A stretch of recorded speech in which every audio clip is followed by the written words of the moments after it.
Hello student, welcome to exam B. इस video में हम डिस्कस करेंगे एक DI data interpretation and arithmetic के कुछ क्वेश्चंस एंड सिंप्लीफिकेशन के कुछ क्वेश्चंस। इससे प्रीवियस वीडियो में हमने डिस्कस किया था DI data interpretation and number series के कुछ क्वेश्चंस, एंड इससे नेक्स्ट वीडियो में मैं लेके आऊंगी आपके लिए एक डीआई एंड केसले डीआई। इन वीडियोस में हम डिस्कस कर रहे हैं वो इंपॉर्टेंट टॉपिक, ठीक है, जिनका वेटेज आईबीपीएस एएफओ एग्जाम में काफी ज्यादा है, यानी जो आईबीपीएस एएफओ एग्जाम के लिए काफी इंपॉर्टेंट टॉपिक है। ठीक है, तो चलिए डिस्कस करते हैं। एंड इस वीडियो के डिस्क्रिप्शन बॉक्स में आपको एक लिंक मिलेगा जहां से आप पीडीएफ डाउनलोड कर सकते हैं, जिसमें आपके लिए प्रैक्टिस के क्वेश्चंस होंगे, ठीक है, अर्थमेटिक के कुछ क्वेश्चंस होंगे एंड डीआई यानी डाटा इंटरप्रिटेशन की। तो चलिए डिस्कस करते हैं हमारी फर्स्ट डीआई किस टाइप की डीआई है। ठीक है, तो आज जो हम डीआई डिस्कस कर रहे हैं उसमें किस टाइप का ग्राफ है, टेबल ग्राफ है। ठीक है, एंड किस टाइप का डाटा दिया है, तो सबसे पहले देखिए, table show the percentage population of 6 state below poverty line and the proportion of man to women. ठीक है, हमें यहाँ पर टेबल में किस टाइप का डाटा दिया है, तो 6 स्टेट का डाटा दिया है, जिसमें हमें परसेंटेज के अकॉर्डिंग बताया गया है कि बिलो पॉवर्टी लाइन, ठीक है, कितने परसेंट पॉपुलेशन है। अगर स्टेट पी में 26% क्या है, बिलो पॉवर्टी लाइन, यानी गरीबी रेखा से नीचे की पॉपुलेशन है। ठीक है, तो अगर हम कहें गरीबी रेखा से ऊपर यानी अबव पॉवर्टी लाइन कितने परसेंट होगी, तो 100 - 26 यानी remaining is above poverty line. ठीक है, नेक्स्ट हमें देखिए, नेक्स्ट कॉलम किसको डिफाइन कर रहा है, तो हमें यहाँ पे मैन एंड वुमेन का रेशियो डिफाइन किया गया है फर्स्ट कॉलम में। उसके बाद नेक्स्ट जो है, ठीक है, थर्ड कॉलम में below poverty line man and women का रेशियो है।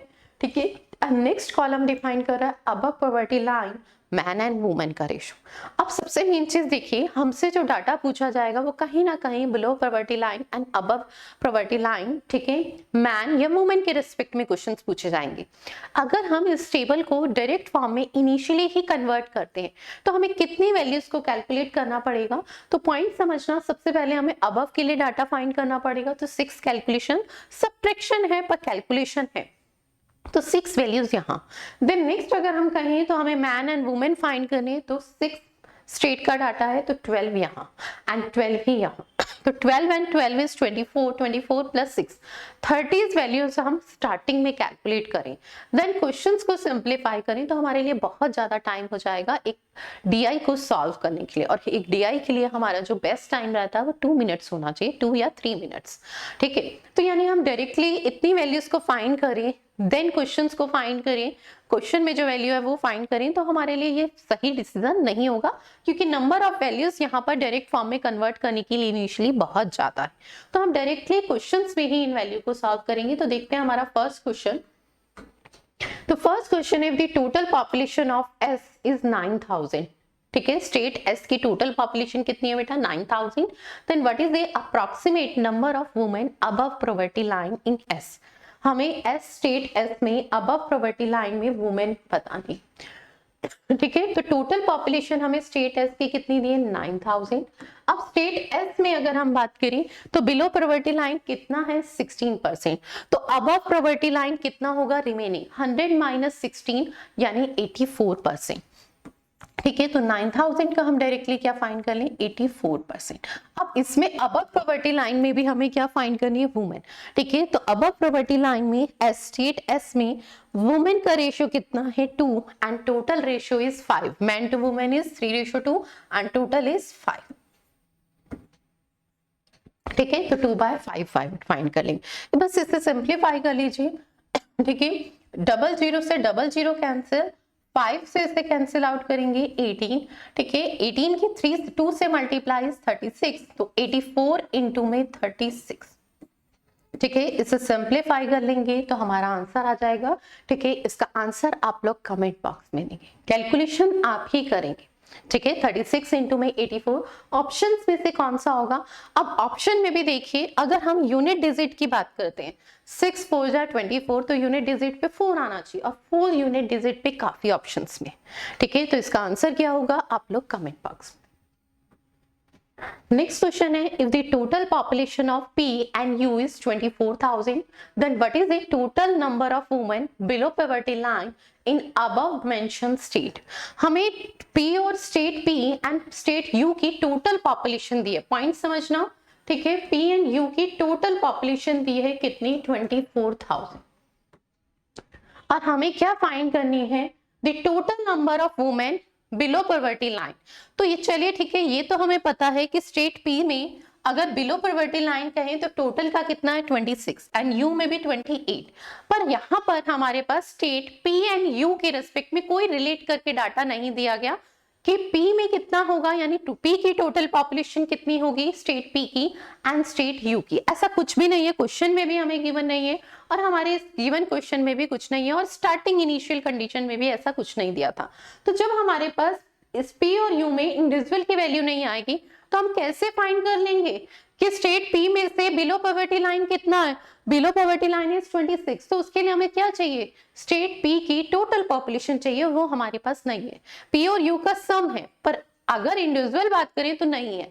ये तब पॉसिबल हो पाता अगर बिलो पॉवर्टी लाइन ये 26% है, ये 28, और ये दोनों वैल्यू क्या होती, सेम होती,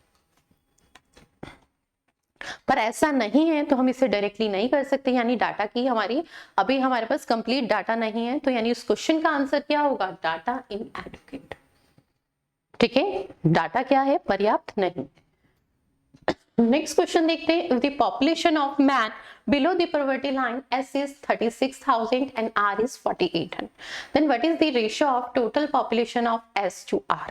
हमें S और R की पॉपुलेशन में रेशियो बताना।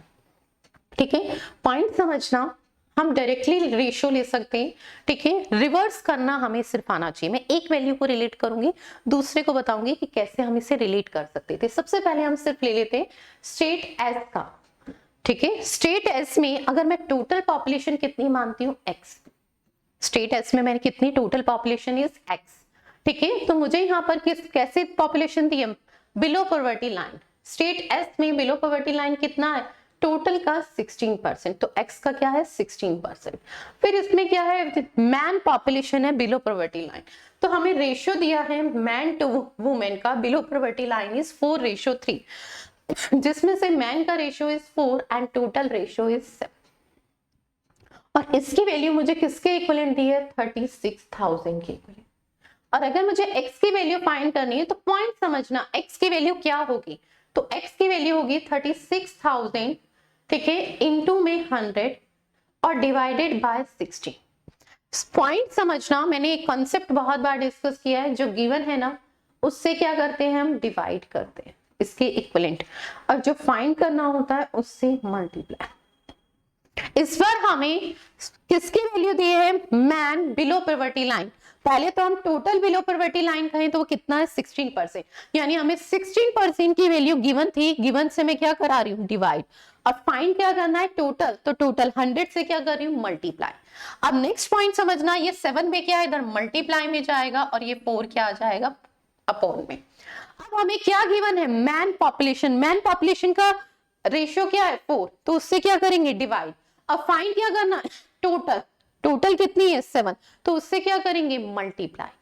ठीक है, तो यानी वही कॉन्सेप्ट चल रहा है, पहले मैं ऐसे इस वैल्यू को लिखूं, देन ऐसे मूव करके ये क्रॉस में रिवर्स होके आएगी। हमें अगर ऐसे कॉन्सेप्ट क्लियर है तो हम डायरेक्टली लिख सकते हैं। हमें रेशियो फाइंड करना था तो हम एक लाइन में डायरेक्टली रेशियो फाइंड कर सकते हैं। ठीक है, तो यहीं पर आ जाते हैं। ठीक है, ये स्टेट पी एंड ये स्टेट एस। ठीक है, स्टेट एस का हमें एस टू पी फाइंड करना है, एस टू आर, सॉरी, ठीक है, एस टू आर।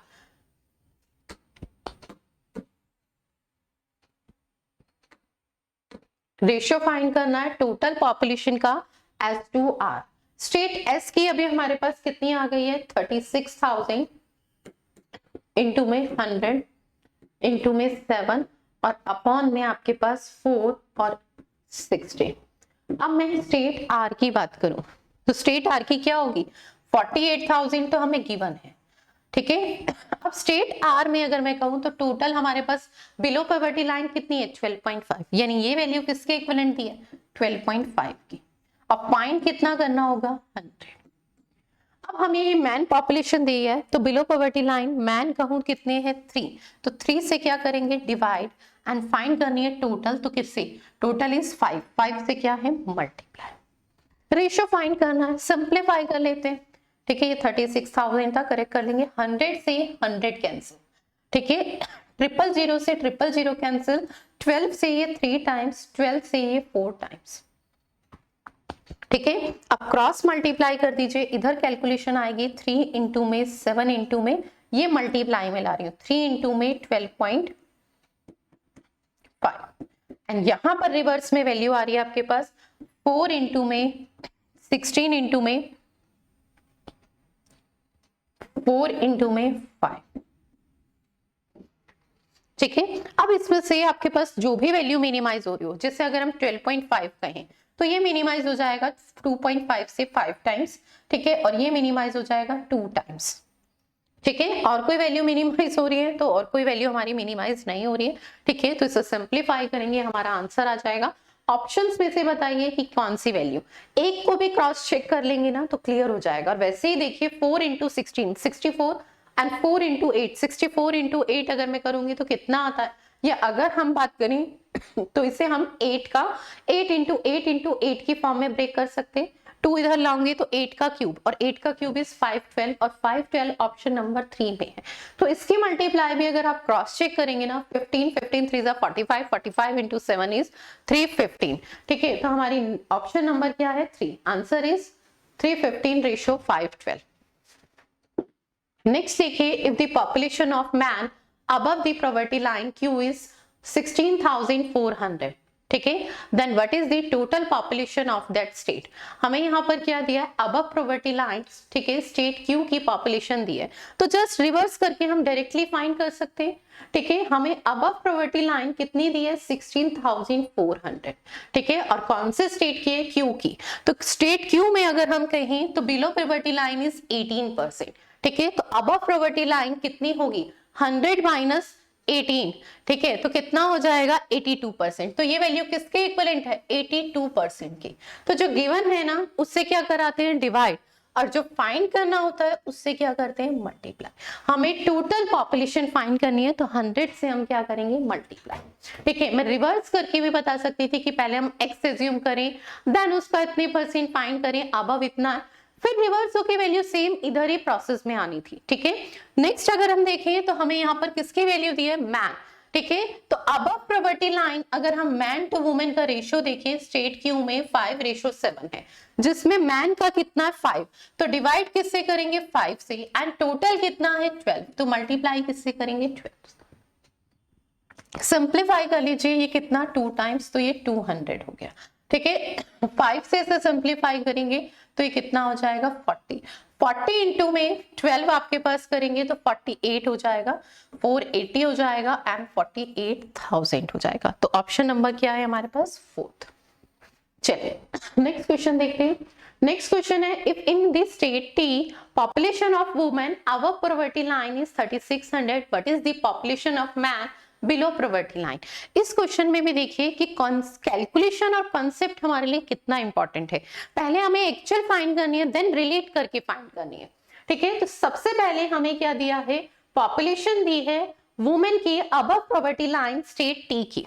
ठीक है, तो स्टेट टी में अगर मैं कहूं तो कितना है, above poverty, below poverty line is 36, और अबव अगर हम कहें तो कितना होगा 64, और हमें गिवन कितना है 3600। तो सबसे पहले स्टेट टी में टोटल पॉपुलेशन क्या है हमें वो फाइंड करनी हो। तो स्टेट टी में जो वुमेन है अबव पॉवर्टी लाइन, ठीक है, तो पहले तो अबव पॉवर्टी लाइन कितनी पॉपुलेशन है 36, बिलो है तो अबव 64 होगी, और टोटल फाइंड करनी है तो टोटल इज 100। तो जो गिवन है उससे डिवाइड और जो फाइंड करना है उससे multiply.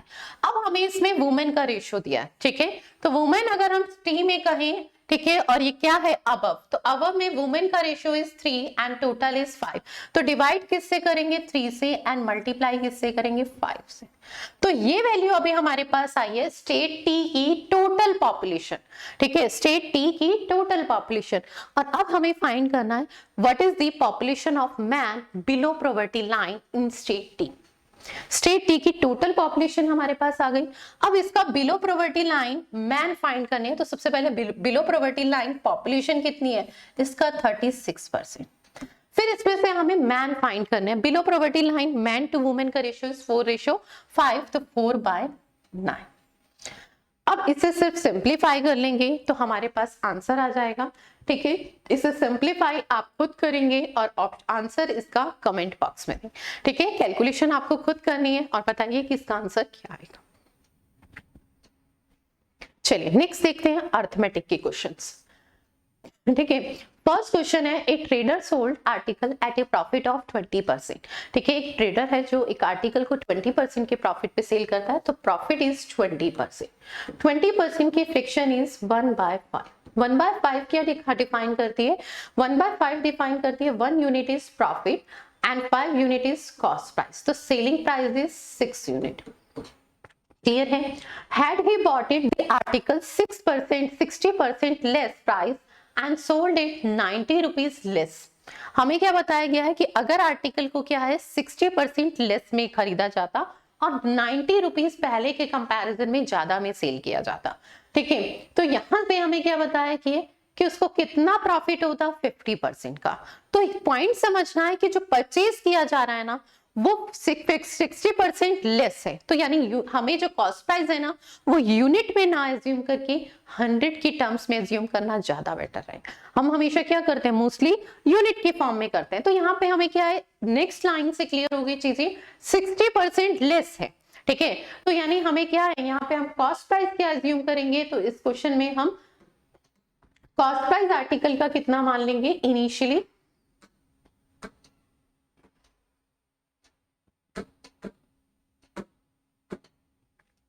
Initially cost price article का कितना है? 100 यूनिट। ठीक है, और उसे 20% के प्रॉफिट पे सेल किया जा रहा है। ठीक है, तो आर्टिकल का सेलिंग प्राइस, तो सेलिंग प्राइस इज 120 यूनिट। क्या कहा जा रहा है? अगर इस आर्टिकल को 60% लेस में परचेज किया जाए, ठीक है, तो यानी इस आर्टिकल का कॉस्ट प्राइस वो कितना कह रहा है? 60% लेस। 100 का 60% इज 60, यानी 40 में से परचेज किया जा रहा है। And sold it 90 rupees less, then he would have gained for 50%। ठीक है, अगर उसे पहले के कंपैरिजन में 90 रुपीज लेस में सेल किया जा रहा है, ये 90 रुपीज है, 90 रुपीज लेस में सेल किया जा रहा है, तो उसे 50% का प्रॉफिट हो रहा है। ठीक है, 40 का 50% इज, तो 40 का 50% इज जस्ट हाफ, यानी 20 का प्रॉफिट हो रहा है। 40 किसी आर्टिकल का कॉस्ट प्राइस है। ठीक है, पॉइंट समझना, और उस पे 50% का प्रॉफिट है। ठीक है, तो सेलिंग प्राइस क्या होगा? तो सेलिंग प्राइस कितना होगा? 40 का 50% इज 20। ठीक है, 20 का प्रॉफिट है तो सेलिंग प्राइस इज 60।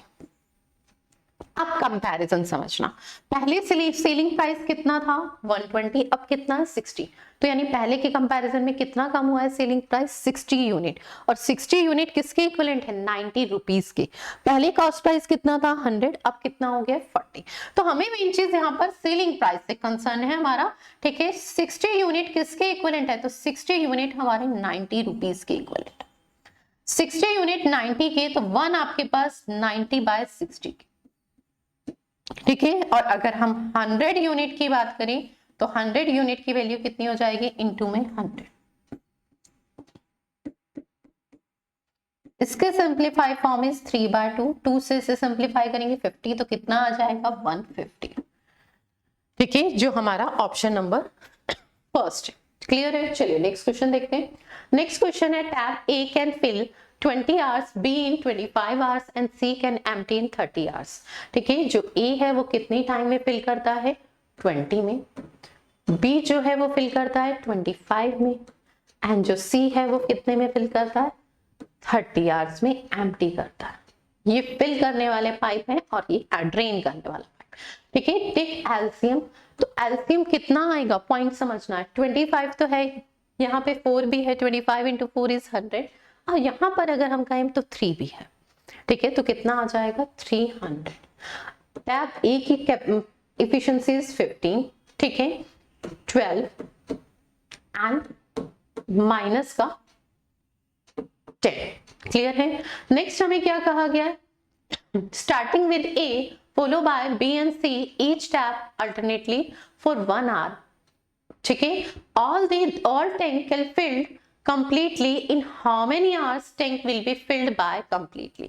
हमसे देखिए क्या कहा गया है कि A क्या है? शुरू करता है और उसके बाद एक घंटे के उसमें B एंड C उसे क्या है? फॉलो करते हैं, ठीक है, अल्टरनेट उस पे, ठीक है। और यहाँ पर starting with A follow by the B and C each tap alternately, ठीक है, फॉर 1 आवर पीरियड। यानी अगर हम यहाँ पर कॉन्सेप्ट की बात करें तो कॉन्सेप्ट ये है कि पहले घंटे में कौन वर्क कर रहा है, ए, सेकंड में कौन कर रहा है, बी, एंड थर्ड में कौन वर्क कर रहा है, सी, ठीक है। तो फर्स्ट आवर में अगर ए वर्क कर रहा है तो कितना फिल करेगा, 50। सेकंड में कौन है, बी, बी फिल करेगा तो कितना फिल करेगा, 12। एंड थर्ड आवर्स में सी, ठीक है, तो पॉइंट समझना यहाँ पर, थर्ड आवर में सी अगर करेगा तो कितना एम्प्टी करेगा, 10। तो फाइनली 3 आवर्स में, ठीक है, कितना वाटर उसमें टैंक में रहेगा, 27 फिल होगा, 10 एग्जिट होगा, तो यानी 70। अब टैंक है कितना, 300 लीटर का। अब आप कहेंगे कि डायरेक्टली इसका मल्टीपल, तो देखिए 3 आवर्स में 17, तो 17 का अगर हम कहें तो 300 से बिलो मल्टीपल देखना है, ठीक है, 300 से बिलो मल्टीपल। तो अब आप देखेंगे कि 17 की अगर मैं यहाँ पर 17 का, क्योंकि देखो 10 टाइम्स से तो अबव ही होगा, ये बात तो क्लियर है, ठीक है, 10 टाइम्स से अबव होगा तो वो कितना होगा हमें कैसे ऑब्जर्व करना है। अगर 10 टाइम्स लेती हूँ तो 170, ठीक है, और फिर इसके बाद अगर हम 5 टाइम्स यानी 15 टाइम्स लेते हैं, ठीक है, तो 15 टाइम्स आपके पास कितना हो जाएगा, 170 प्लस में 85, तो कितना आ जाएगा, 255। 17 हम और ले सकते हैं इसमें, ठीक है, तो कितना हो जाएगा ये हमारे पास 272 यानी 16 मल्टीपल लेंगे। 16 मल्टीपल क्यों लिया, रीजन समझना, हमें 300 से कितना लेस मल्टीपल ऑब्जर्व करना है तो वो समझना। फर्स्ट जो इनलेट पाइप है वो 15 फिल करेगा, सेकेंड इनलेट पाइप 12 फिल करेगा यानी 27, यानी 300 में से 27 अगर मैं डिडक्ट करती हूँ ना तो आपके पास अप्रॉक्स वैल्यू जो आती है ना वो 270 आती है, मैं 30 सब्ट्रैक्ट कर देती हूँ, तो यानी मैं 317 का ऐसा मल्टीपल देखूं जो 270 से बिलो है, ठीक है, या 270 के अप्रॉक्स है, तो वो हमारे पास क्या है, 17 की अगर मैं 16 से मल्टीप्लाई करती हूँ तो 272 आता है, इधर 16 से तो ये भी 16 से,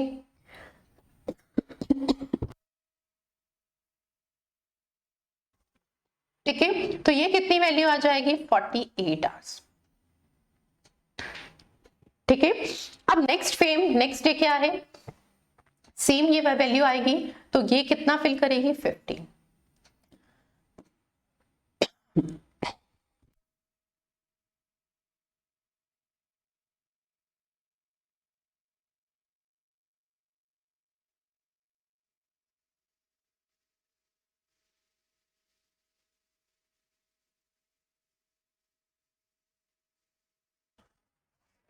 फोर्टी नाइन आवर्स में 49th आवर्स में कौन आएगा, ठीक है, तो वो कौन आएगा, पाइप ए आएगा और वो कितना फिल करेगा, 15 यूनिट, ठीक है। फिर 50th आवर्स में कौन आएगा, तो कौन आएगा, पाइप बी आएगा और वो कितना फिल करेगा, 12। फाइनली फिर कितना हो जाएगा अगर हम ऐड करें तो ये 9 299, अभी भी 1 यूनिट रह गया है, पॉइंट समझना, अभी भी 1 यूनिट रह गया। अब 51 आवर्स में कौन आएगा, सी आएगा और वो 10 क्या कर देगा, खाली कर देगा, तो अब कितना रह जाएगा, तो अब 289 रह जाएगा, ठीक है। अब 50 के बाद 52 आवर्स में कौन आएगा, अगेन ए आएगा, ठीक है, और वो कितना, अब कितना पार्ट रिमेनिंग रह गया है, 11 यूनिट, और वो कौन फिल करेगा, ए कितना फिल करता है, 15, तो कितना टाइम लेगा वो, 11/15, पूरा फुल आवर्स नहीं लेगा, 11/15, तो आंसर इज फर्स्ट ऑप्शन 51, 11/15। चलिए नेक्स्ट क्वेश्चन देखते हैं। सम बिकम्स, बहुत अच्छा क्वेश्चन है, 4500 after 2 years and the 6750 after 4 years at the same rate of compound interest। तो हमसे प्रिंसिपल पूछा गया। अब पॉइंट समझना, यहाँ पे हमें रेट ऑफ इंटरेस्ट नहीं दिया है, रेट ऑफ इंटरेस्ट तो हमसे क्या है, पूछा जा रहा है, सम पूछा जा रहा है, और रेट ऑफ इंटरेस्ट हमें यहाँ पे गिवन नहीं, सिर्फ इतना दिया है कि कोई सम है वो 2 years में 4500 हो जाता है एंड 4 years में अगर हम कहें तो 6750 हो जाता है, ठीक है, पर हमें ये नहीं बताया गया, ठीक है, कि रेट ऑफ इंटरेस्ट क्या है, सिर्फ हमें डायरेक्टली सम पूछा जा रहा है। तो पॉइंट समझना, इस टाइप के क्वेश्चंस में हम कंपैरिजन से इन क्वेश्चंस को सिर्फ सॉल्व कर सकते हैं। अगर मैं फर्स्ट उसकी बात करती हूँ बेसिक कॉन्सेप्ट से, हमारे पास अमाउंट बराबर क्या होता है, तो अमाउंट बराबर प्रिंसिपल प्लस में 1 प्लस r अपॉन 100 की पावर t। और फर्स्ट केस की बात करूं तो हमारा प्रिंसिपल फॉर एग्जांपल p होगा, हमें नहीं पता, अमाउंट कितना है 4500, रेट ऑफ इंटरेस्ट नहीं पता r अपॉन 100 की पावर, पर टाइम आपको पता है 2 इयर्स। तो ये हमारी इक्वेशन फर्स्ट आ गई। इक्वेशन 2 की अगर मैं बात करती हूँ, ठीक है, तो इक्वेशन 2 हमारे पास क्या होगी 6750, ठीक है, प्रिंसिपल p वही सेम है 1 प्लस r अपॉन में 100 की power, time duration is 4 year. ये इक्वेशन 2 आ गई। अब इन दोनों इक्वेशन से ही हमें सम फाइंड करना है, पर पॉइंट समझिए हमारे पास r की वैल्यू नहीं है, तो हम कैसे कैलकुलेट करेंगे। तो हमारे पास इस क्वेश्चन में क्यों ऑप्शन है, रीजन समझना, first time duration is 2 years and second time duration is 4 years. तो यहां से अगर मैं कंपैरिजन लूं फर्स्ट इक्वेशन से, तो मेरे पास क्या आएगा 4500 अपॉन में p किसके इक्विवेलेंट है, तो किसके इक्विवेलेंट है 1 प्लस r अपॉन में 100 की पावर 2 के इक्विवेलेंट, ठीक है। और यहां से अगर मैं ये वैल्यू लूं तो मेरे पास क्या आ जाएगा 6750 अपॉन में p, ठीक है, किसके इक्विवेलेंट है, तो ये वैल्यू मेरे पास किसके इक्विवेलेंट है, तो ये 1 प्लस में r अपॉन 100 की पावर 4 के इक्विवेलेंट, ठीक है। अब यहां से अगर हम कंपैरिजन करें तो हमारे पास दो तरीके से इसमें हम कंपैरिजन कर सकते हैं। फर्स्ट तो मैंने जो आपको टर्म्स बताई उसके रिस्पेक्ट में, ठीक है। सेकंड देखिए हम कैसे कर सकते हैं, इक्वेशन सेकंड को इक्वेशन फर्स्ट से मैं क्या कर दूं डिवाइड, और जब डिवाइड करूंगी तो मेरे पास क्या वैल्यू आएगी, तो 6750 अपॉन में 4500, ठीक है। डिवाइड जब मैं करूंगी तो मेरे पास क्या रिलेशन आएगा 6750 अपॉन में 4500, ठीक है, और क्या आएगा 1 प्लस में r अपॉन 100 की पावर 2 आएगा या नहीं आएगा। जब मैं इक्वेशन 2 को इक्वेशन 1 से सिंप्लीफाई करती हूँ, ठीक है, तो मेरे पास वैल्यू क्या आती है, इक्वेशन 2 को इक्वेशन 1 से ये पावर 4 है, ठीक है, तो पावर 4 डिवाइडेड बाय पावर 2, तो कितना रिमेनिंग रह जाएगा, पावर 2 ही तो रहेगा, ठीक है। तो डिवाइड करने के बाद ये आ रहा है। अब पॉइंट समझना, इसकी वैल्यू आपके पास क्या है, तो इक्वेशन फर्स्ट से इसकी वैल्यू 1 प्लस r अपॉन में 100 की पावर 2, ठीक है, कि वैल्यू क्या है 4500 p। तो इस वैल्यू की जगह मैं ये वैल्यू पुट नहीं कर सकती हूँ, कर सकते हैं, तो हम यहाँ पे इस इक्वेशन में इस वैल्यू को पुट कर देंगे 6750 अपॉन में 4500 किसके इक्विवेलेंट आ जाएगा, तो किसके इक्विवेलेंट आ जाएगा 4500 अपॉन में p के, ये डायरेक्टली रिलेशन आ गया। अब यहां से हम p की वैल्यू फाइंड कर सकते हैं, क्रॉस मल्टीप्लाई, सिंपल है, p कितना होगा हमारा, तो p इक्वल आ जाएगा आपके पास 4500 इंटू में 4500 अपॉन में 6750, ठीक है। इसका आंसर आप लोग कमेंट बॉक्स में देंगे इनमें से कौन सा ऑप्शन है। चलिए नेक्स्ट क्वेश्चन देखते हैं। तो नेक्स्ट क्वेश्चन है the mean of 100 items was 46. Later on it was discovered that the 16 was misread 61 and another 43 was misread 34, ठीक है। It was found that number of items was 90 not 100. Then what is the correct mean? हमें यहाँ पर क्या बताया गया, 100 हमारे पास values थी या 100 आइटम्स थी, ठीक है, इसका मीन हमारे को 46 गिवन है, पर इस 46 में ना क्या मिस्टेक हुई है, तो बताइए, यहाँ पे 16 लेना चाहिए था वहां 61, जहां पे 43 लेना चाहिए था वहां 34। तो अगर हम चेंजेस कहें तो क्या चेंजेस है, तो चेंजेस है 61 34, 61 एंड 34 एक्चुअल में लेना चाहिए था, और लिया कि अगर हम कहें लेना क्या चाहिए था ये एंड लिया कितना है ये, तो यानी अगर हम वैसे कंपैरिजन में देखें तो ये वैल्यू एक्स्ट्रा ली है, एक्स्ट्रा ली है, तो कितनी एक्स्ट्रा ली है हमारे पास, तो 16 प्लस 43, इसका सम करेंगे तो ये हमारे पास 5 एंड 95 माइनस ये 9 एंड 59, तो कितना आ गया 36, तो कितना एक्स्ट्रा लिया हमने, कितना एक्स्ट्रा ले लिया है 36। तो अगर मैं कहूं कि 10 वैल्यूज का हमें मीन मतलब एवरेज होता है, एवरेज कितना है 46। तो अगर मैं 10 वैल्यूज का सम कहूं तो सम कितना होगा बेटा 100 इंटू में 10 46। तो कितना हो जाएगा 4600। इस 4600 में सम में एक्स्ट्रा कितना लिया गया 36। तो यानी करेक्ट सम कितना होना चाहिए था,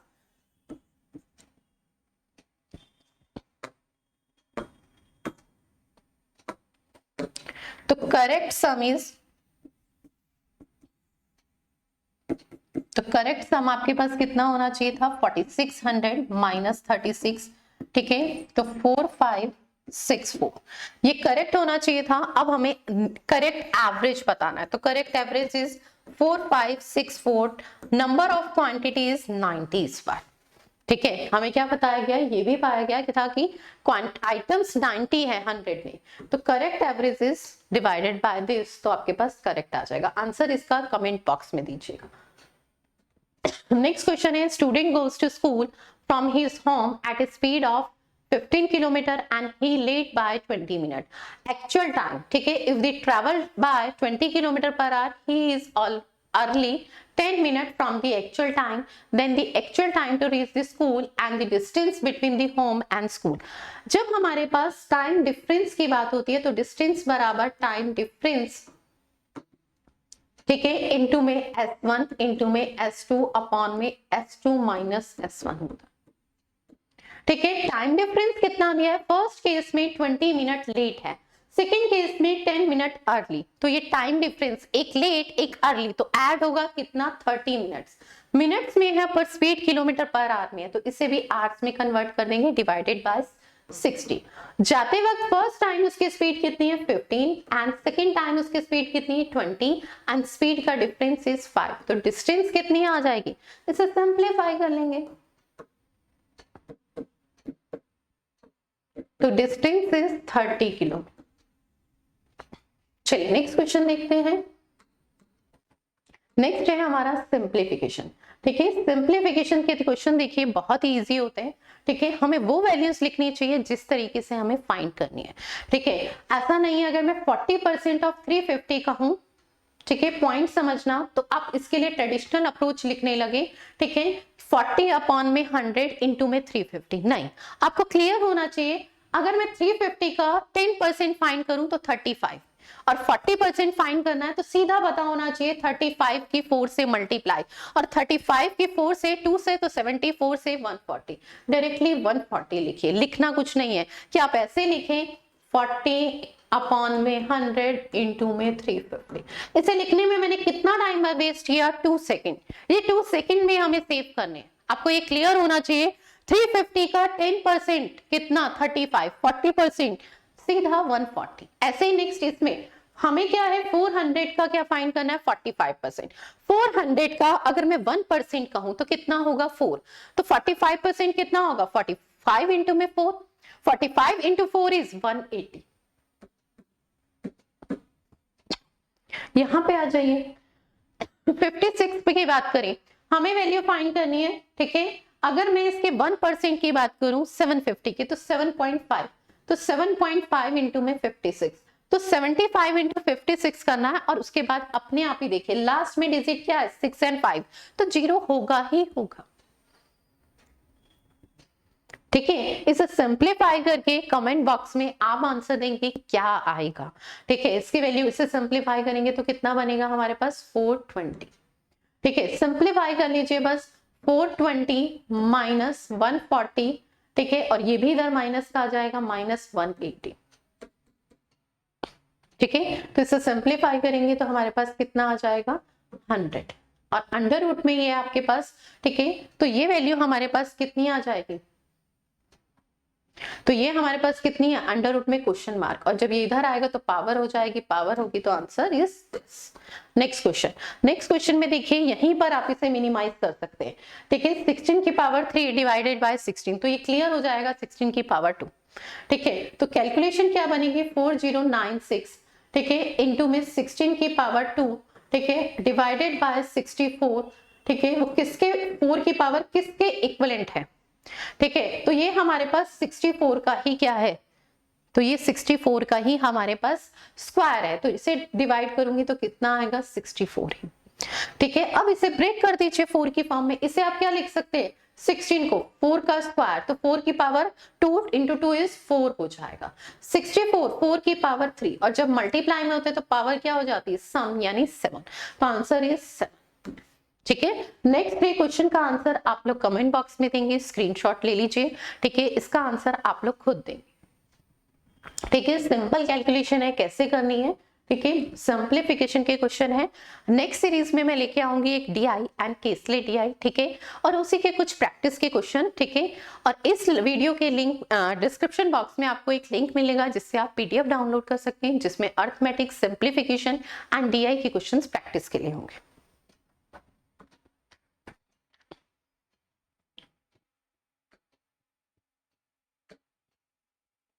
चलिए, थैंक यू सो मच।